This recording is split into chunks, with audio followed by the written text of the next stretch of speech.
Don't you just love when your internet cuts out? Magical.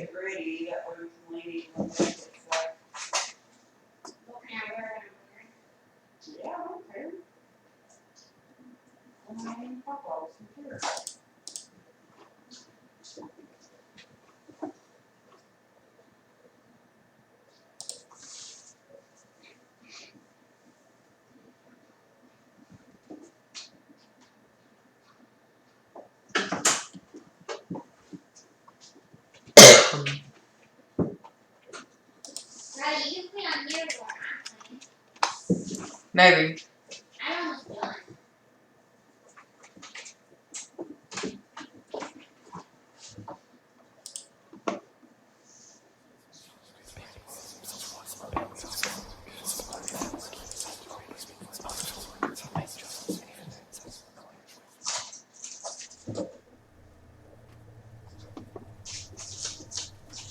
So I worked in forest maintenance and forest ag for quite a while. Some friends owned a big plot of land in the Rocky Mountains. A group of us, all guys, 18 to 38 years of age, would gather together several times a year, go into the mountains for several days and clear scrub brush, make fire breaks and, when appropriate, cut Christmas trees. This particular time it was early spring and our crew of 9, on 3 Gator 4-wheel drive vehicles, was at about 9,200 feet elevation, I would guess. There was a fairly significant amount of snow on the ground. We had put in a long day's work and were headed to camp, until the old guy of the crew asked if we wanted to head to the slope. This was a near treeless slope, free of any large rocks, about 100 yards wide. It also had tracks of big trees on either side. We would go there and, using one of the gators, tow a tube downhill in the snow, and it was really a lot of fun. So we got to the slope, set up a fire pit, cracked open the whiskey, and started having our fun. We all took several turns being towed, and Jeff was the new guy, and the youngest, 18. But we were giving him the craziest rides, swinging him close to the trees to kind of freak him out. A sort of initiation process, I guess. It was about 1 a.m. at this point, pitch black except for our dying fire and lightly snowing. Not the smartest or safest things I've ever done, but one of the most fun, that's for sure. Just as we were wrapping up on one of the last rides, though, and heading back to camp, Jeff freaked the hell out. He was stumbling over his words and couldn't express himself very clearly, but finally we got out of him that about 3/4 of the way down he had seen a man standing a few yards into the woods. He was wearing a trapper's hat, one of those ones with a flipped-up bill and ear flaps like in Fargo, and it played Mackinaw. We were all a bit skeptical at first. I mean, we were on a big plot of private property at elevation and somewhat hostile weather. But we took the rifles off the gators and got our flashlights and gave it a look. And we didn't find anything, not even footprints. We ended up chalking it up to just inexperience, a spooky environment, and of course whiskey, and headed back to camp about 1/8 of a mile away, I suppose. But Jeff, he didn't sleep all night, and he was convinced that he saw someone. Eventually, though, the next morning came, and we drove the gators to the house on the property, got in our trucks, and headed into the little town nearby for breakfast. We had our breakfast, and were heading back to the property to say our goodbyes and go our separate ways, but as we neared the intersection of the public dirt road and the private dirt drive to the house, there were several police cars and an ambulance. We pulled over and stopped to talk to the police, who informed us that the closest neighbours had found a body in the ditch as they were heading down the mountain. Police had followed, in reverse, footprints up the hill to the slope and then across a neighbouring property to another perpendicular road. They asked if we knew anything, and of course we told them about the Mackinaw man. And sure enough, it was him. We still have no idea what was going on that night, if he was a danger to us, or if he could have been helped, or what. But poor Jeff in the end got his whiskey and meals paid for the next several weeks by all of us guys, but he still gets guff about it to this day.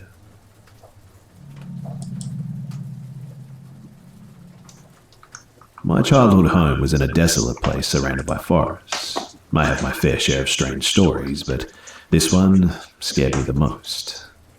So I was home alone at night as my mum and stepdad had gone out to the store. This wasn't that strange because I was 15, so perfectly capable of staying alone for an hour or two. But then, something started pounding on the front door. I thought it was my stepdad at first, that maybe they'd forgotten their key or something. I got up to let them in, but then I saw my 2 little dogs, and they normally ran up to the door and barked at anyone there. Instead, they were looking up at me from the couch with something that I can't explain in their eyes. I had a bad feeling about everything, so I chose not to open the door, and instead I hid in my bedroom and called my mum. And of course, she didn't answer. But the weird thing is that I didn't hear the phone at the door either, which meant that it definitely wasn't them.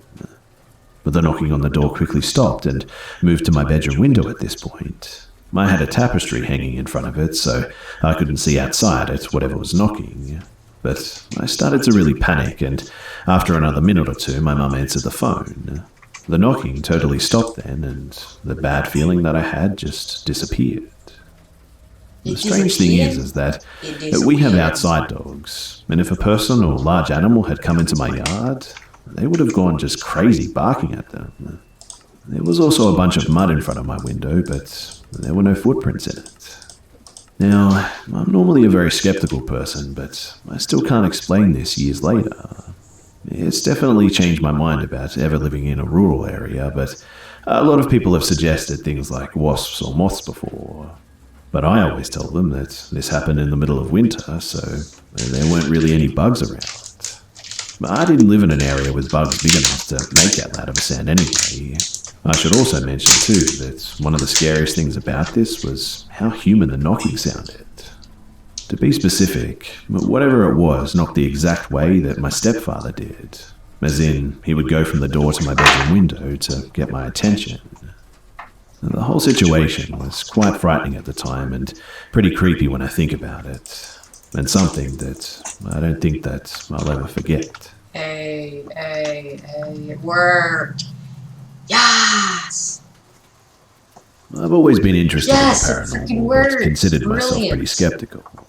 I figured that paranormal things happen to other people, but not me. My mum is a very talented psychic as well, which I didn't believe for the longest time until she started learning about it.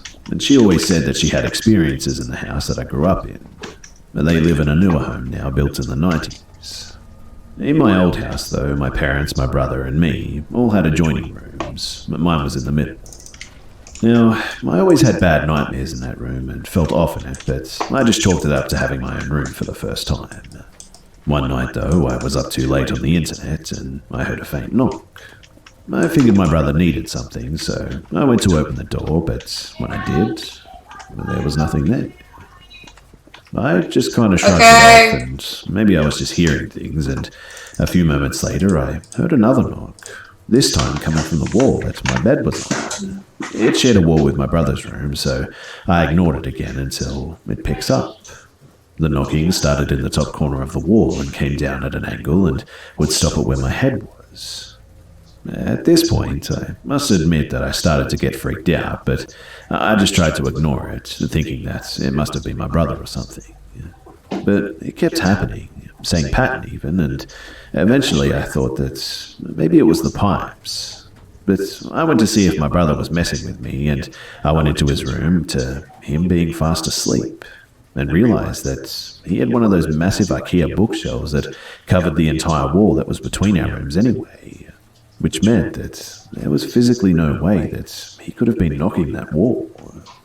So I decided to test it. When the knocking continued, I waited for it to stop by my head and knocked a similar pattern. And, to my shock, whatever it was knocked back. I was crying at this point, and I just tried to go to sleep, but the knocking continued the entire night, and after that night, it never came back. The next instance in this house was the voices in the basement. I heard people talking, and I figured I left the TV on downstairs. I ran downstairs to check it out, but there was nothing. The next day, my mum asked me if I'd been up watching TV. They had apparently heard voices in the hall, and we all described them as the same. A male and a female, talking in a loud whisper, saying things that we just couldn't understand. To my knowledge, these voices have been coming back once a week for about 7 years now as well. But 2 years ago, also, I moved out into a 1940s-era duplex with a few friends. I was superstitious and was told by my mum to never even look at a Ouija board. But I was drunk on Halloween night during our party, and my roommate had one, so we decided to use it in the cellar, dirt room in our basement. We tried it in my room first, and we got nothing. We didn't get much on the board itself, besides it asking to talk to the 3 girls who lived in the house. Once we all got on the board, it just went dead silent, no matter where you used it. But my one roommate said that she felt dirty and needed to shower at like 3:30 a.m.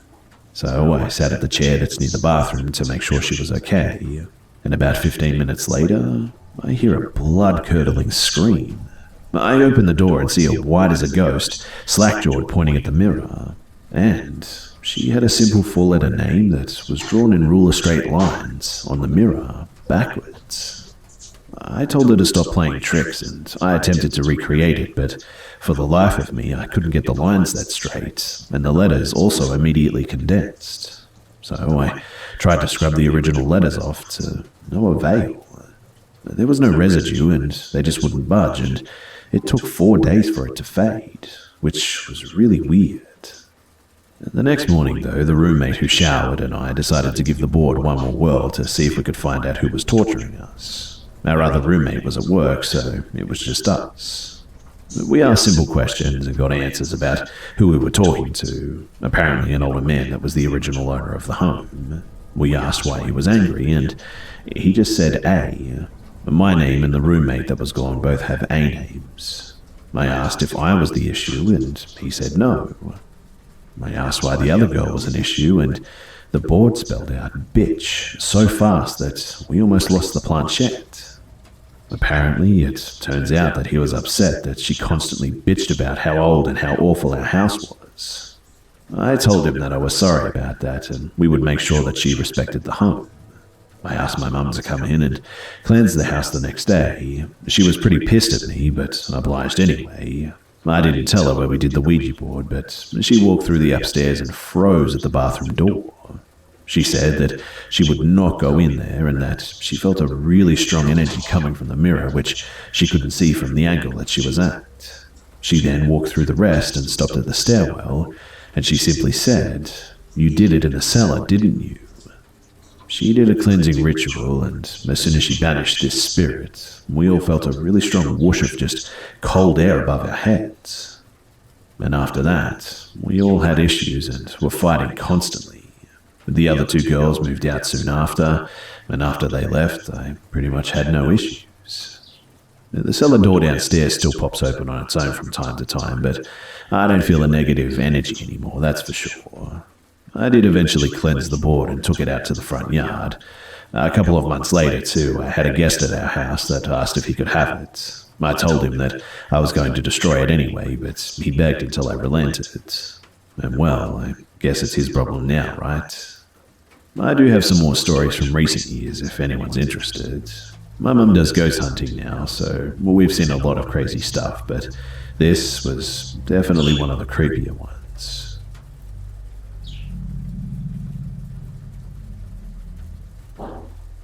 I was around 14 years old when this took place. We had just moved to my grandmother's neighborhood like 3 weeks prior. I was extremely familiar with this place as I'd visited them every weekend.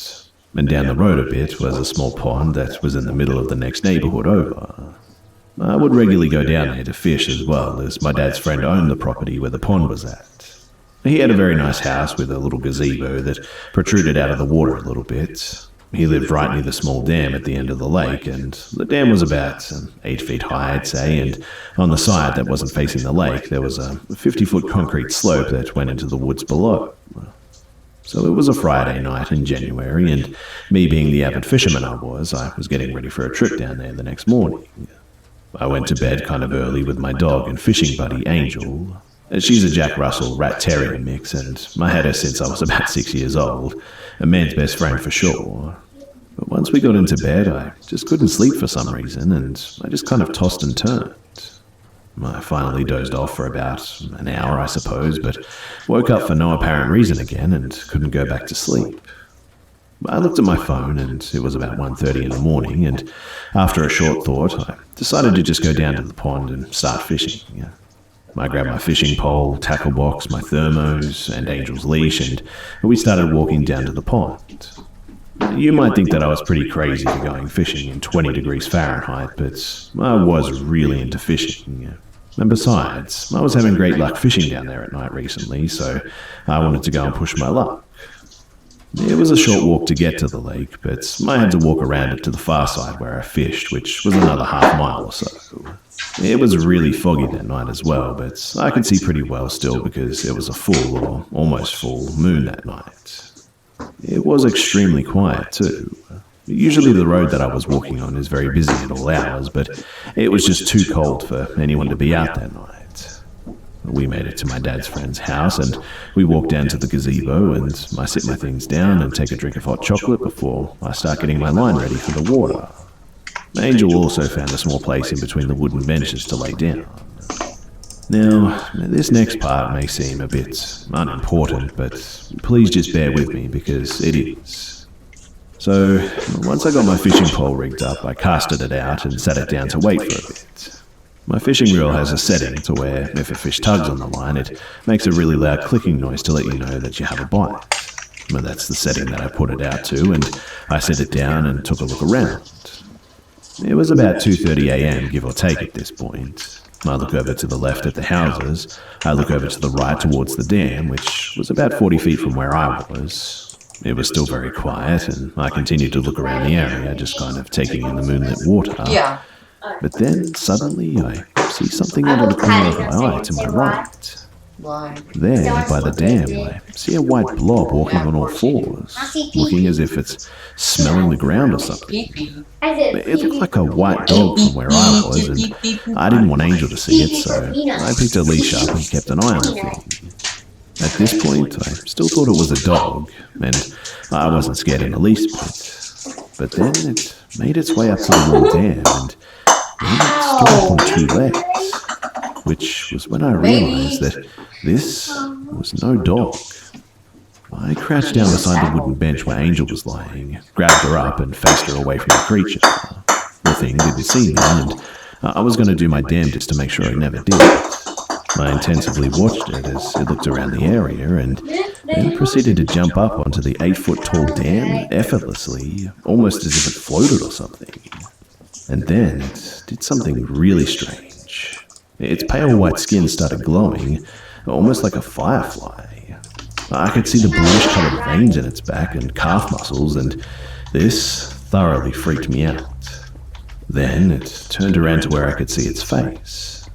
It was about 3.5 feet tall, had a short torso, long skinny legs and arms, a wide head, almost oval-shaped I suppose, large ears, a large mouth with many small teeth and huge eyes that were yellowish-orange in colour. And on top of that, I have to repeat that it was glowing. I was nearly hyperventilating, trying to control my breathing, hoping that this thing wouldn't hear me. Angel, too, was now aware of its presence, and the hair on her neck stood up as she started growling and struggling to get out of my arms. I kept watching it, terrified to move, and it didn't do anything when it got up to the top of the dam. It just kind of squatted down and looked as though it was examining something in its hands. After a few minutes of watching it, I'd worked up the idea to just go back the way I came, and once I got to the road, just run as fast as I can home. Angel was growing increasingly aggressive and trying to see the creature, but I kept her buried in my big winter jacket the best that I could. I decided to just leave my stuff there and come back to get it the next day, and I slowly stood up, and just as I was about to start walking around the gazebo, my fishing pole started making a really loud zing sound. And I mean, of all the times, now I get a fish bite. But my attention went straight back to the creature, which was now frantically looking around for the source of the noise. In my panic, I forgot to keep Angel covered up, and she saw the creature for the first time. She started barking like I've never heard her bark before, as if she was in terror or something. And that, I must admit, scared me. The creature then saw us there, and it bent down as if it were about to start running towards us. I tried to take a step back and start running, but I slipped on the cold, hard ground. I landed on my side and looked at the creature. Thankfully, it hadn't started to chase us, but it let out the most disturbing scream that I've ever heard. The only way I can describe it is if it sounded like a woman screaming, but backwards, if that makes sense. It then jumped from the dam into the woods about 100 feet away and faded as it landed. I'm ashamed to admit that I was in tears now and my fight or flight kicked in. I grabbed Angel and I ran as fast as I could all the way up to the door of my house. Too afraid to look back and see if it was behind me, I eventually got home and I don't really remember what happened till the next day. I must have passed out or something because all I remember is it seeming like a dream. But the next day I went to go and get my gear from the gazebo and it all was still there, so it definitely wasn't a dream. I didn't go back to the pond, even during the day, for at least a few years. I told my mum and my dad the story months later, and while they do believe me, I still wonder what that creature actually was. Please let me know your thoughts on this, because honestly, I don't know what to think.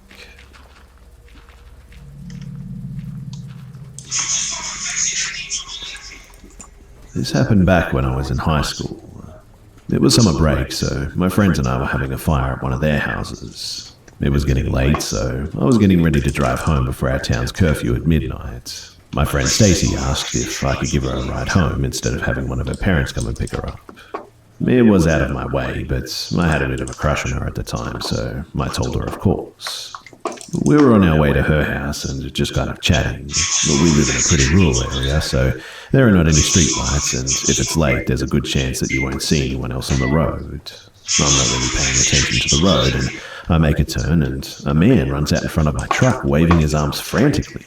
I slam on the brakes, almost hitting this guy, and at this point, I should have just kept driving, but thinking that something was wrong, I immediately put my truck in the park and hop out.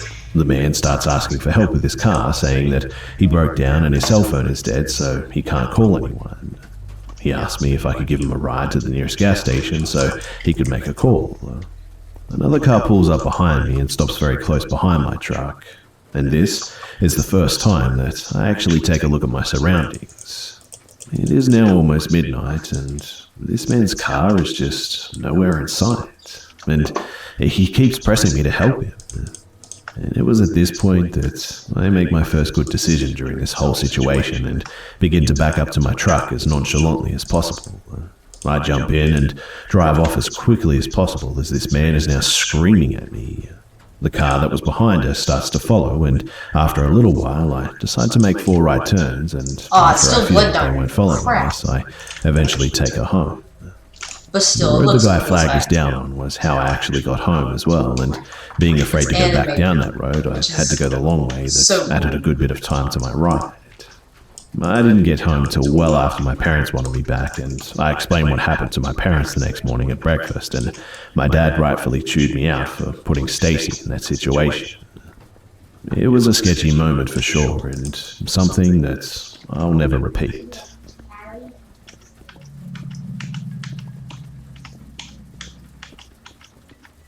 Not even half an hour ago, I just had one of the freakiest paranormal experiences that I've had in a long time.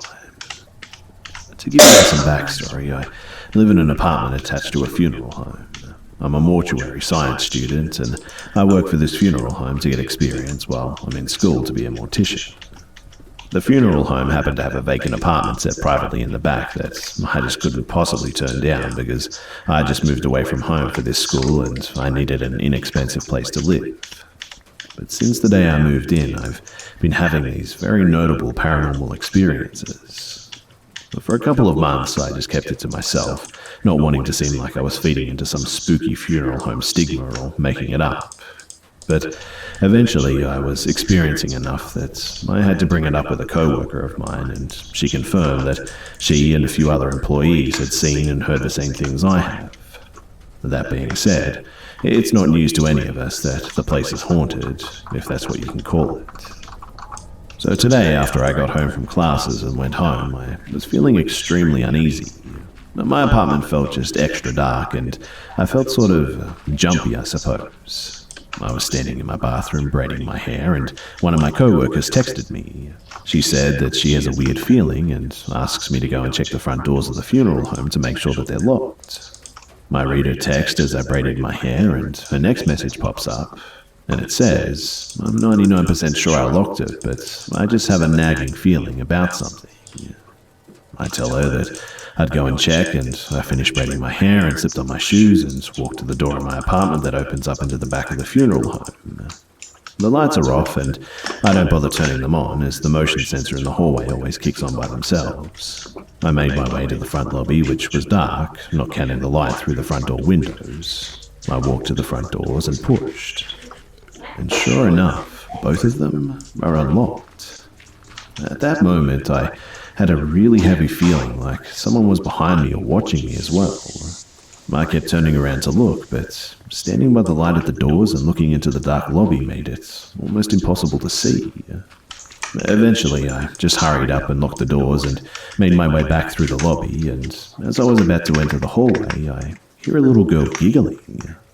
I stopped dead in my tracks for a moment, because just at the end of her giggling, it sounded like it was coming from behind a door 6 feet away from me.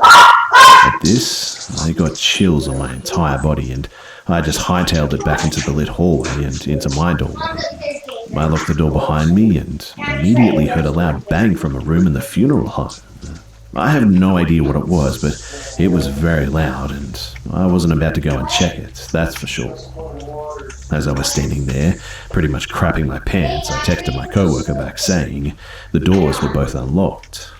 And as I'm typing in my story of what happened, she says, "I don't know, man, I've been getting weird vibes in there all day." It had been a few weeks since I'd had anything strange happen, but now I was extremely on edge. There are two spirits or entities or whatever you call them that myself as well as 3 other co-workers have all seen.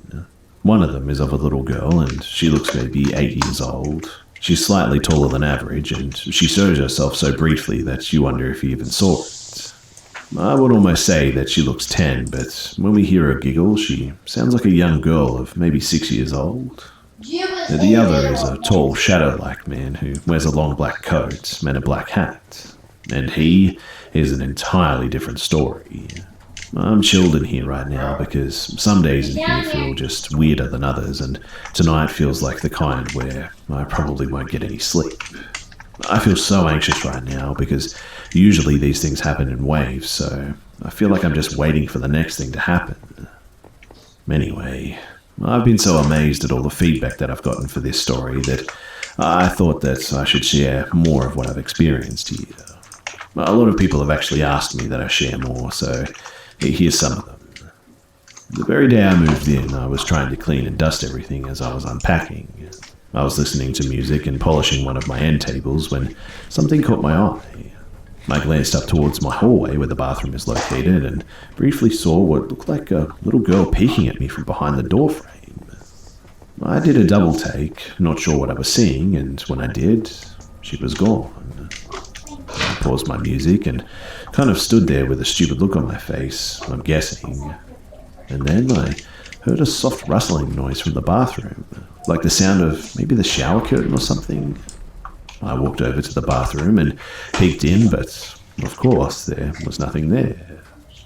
My first few nights there were actually pretty normal after that too.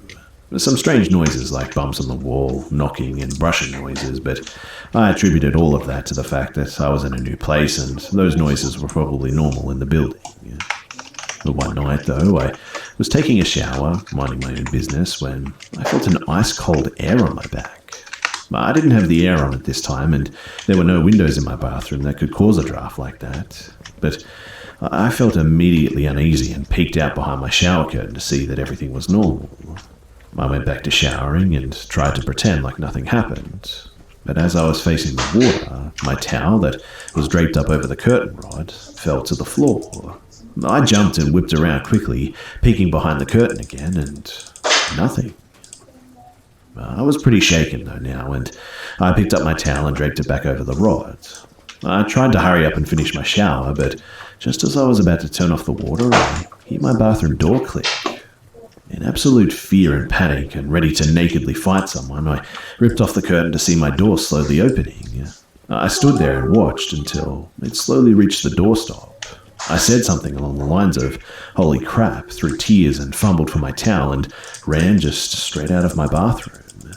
I got dressed and left for the rest of the day and didn't come back until about 9 that night. Nothing happened for the rest of that evening, and after that, things were pretty quiet for a little while at least. Around 2 weeks later, it was a little after midnight, and I was doing laundry that night. My washer and dryer are in the actual prep room where we embalm people, so to do laundry, I'd have to go back into the hallway of the funeral home. I just put in a load of washing and was walking back to my apartment door at the very end of the hallway when I heard a door latch. Kind of like the door was closed in the frame, but not latched, if that makes sense. It made me jump, and I turned around, and at the end of the hallway, I saw a really tall shadow man. Now, the owner of the funeral home was a big man who wears a long black coat in the winter and has this thick black cowboy hat sort of thing that he wears. So, for a split second, I thought maybe it was my boss who had come in for something. But it definitely wasn't. It felt like a good 2 to 3 seconds that I watched him cross the end of the hallway, and then he just disappeared into thin air, almost as I was focusing on him. I mentioned in my original story that there are motion sensor lights in this hallway, and these lights were all on during this encounter. He was tall and really big. He had a hat that was similar to the one my boss wears and was black from completely top to the bottom, like a really, really opaque shadow. And needless to say, I almost crapped myself again, and I bolted back to my apartment and locked the door. I was so scared and just in so much disbelief that I was actually lightheaded and had to sit down. I still didn't mention him or the little girl that I saw to anyone I worked with. But one day, when I came home from class, I noticed my microwave time had changed to military time. I didn't think anything of it, and I messed with the settings, switching it back. The next night I was working, cleaning one of the lounges, and I noticed that the time on the microwave in there was military time too. At that point, I honestly figured that maybe there was a power outage that day, and when the microwaves kicked back on, they just went wonky and switched to military time. This was until the next day, which was my day off. I slept in and I lounged in my bed for like an hour, and one of my best friends called me. We had been talking for about 20 minutes, and I was like, alright, I should probably get up and do something, I suppose. And I glanced to see what time it is, and my alarm clock was on military time. Now, my alarm clock is a cheap battery-operated alarm that doesn't even plug into a wall. I've had it for about 4 years, and I'd never seen it switch to military time, and I just went silent on the phone and stared at the clock, trying to find some sort of logical explanation for this. The microwave kind of made sense at first, but then with my alarm clock, I just couldn't shake the feeling that it all meant something. It wasn't long after that, too, is when things got considerably spookier.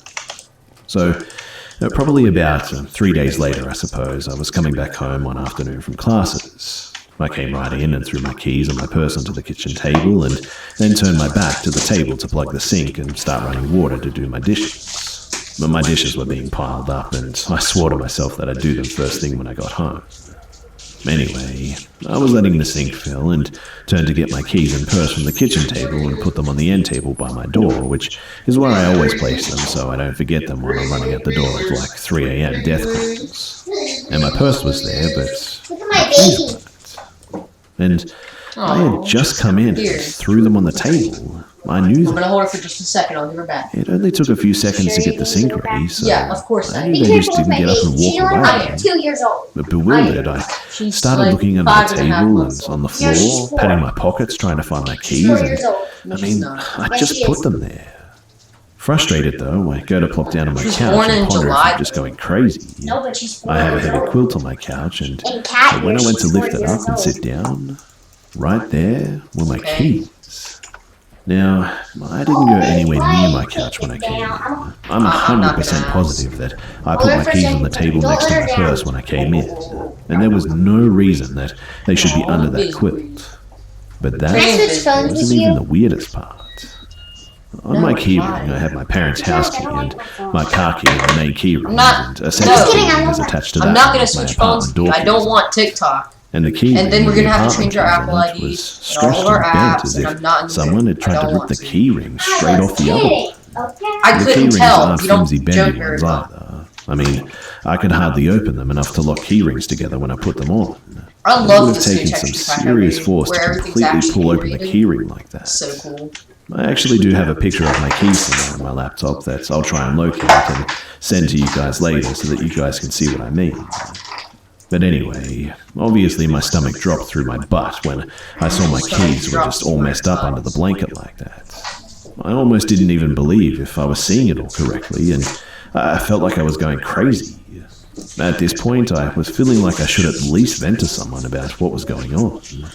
So, night or two after that, I was at a working visitation with an older woman who was worked for the boss for a long time.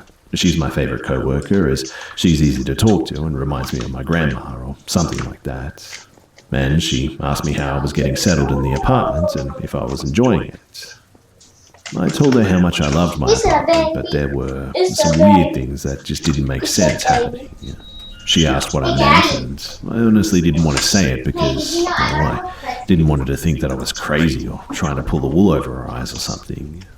After my hesitation, I just asked if she thought the funeral home was haunted. She explained to me that she had had some strange experiences here as well as a couple of others that I work with too. They've all heard loud screaming and moaning from time to time in the prep room. They've heard giggling, unexplained doors opening and slamming, etc. What upset me the most was that she told me about a tall black man with a hat that she had seen in the back hallway a couple of times. And at that point, I word vomited and told her everything that had happened since I moved in. And that was the night that I felt like it was confirmed to me that there was something or things here. Okay, well I broke the dirt texture. I remember I honestly felt like vomiting at one point because I was so scared, but at least I knew that I wasn't crazy, right? Strangely enough, a few weeks after that, nothing really big happened.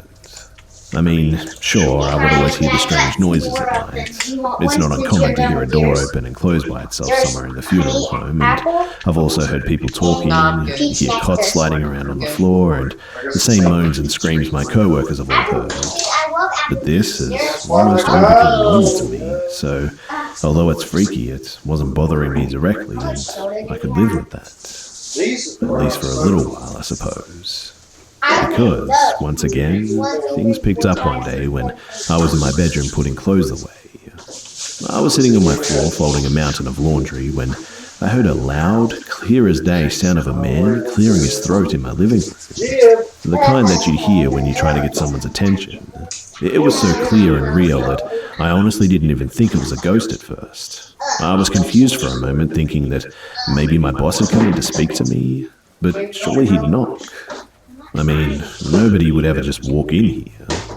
So I hopped up and stepped into my living room, and as you can guess, there was nobody there. I peered around the corner to see if anyone was in my bathroom, but there was no one. The realization eventually set in that I was alone, and my stomach sort of dropped at that point. But honestly, I was so used to so much activity that after a few minutes of pacing around in disbelief, I just kind of shook it off and went back to folding laundry. In the most recent weeks, the most I've experienced are the normal sounds and voices and bumps in the night that I always hear. One night, though, a couple of random lights and my TV all shut off at once unexpectedly, and I had to go into the funeral home utility room to flip the switches in the breaker box.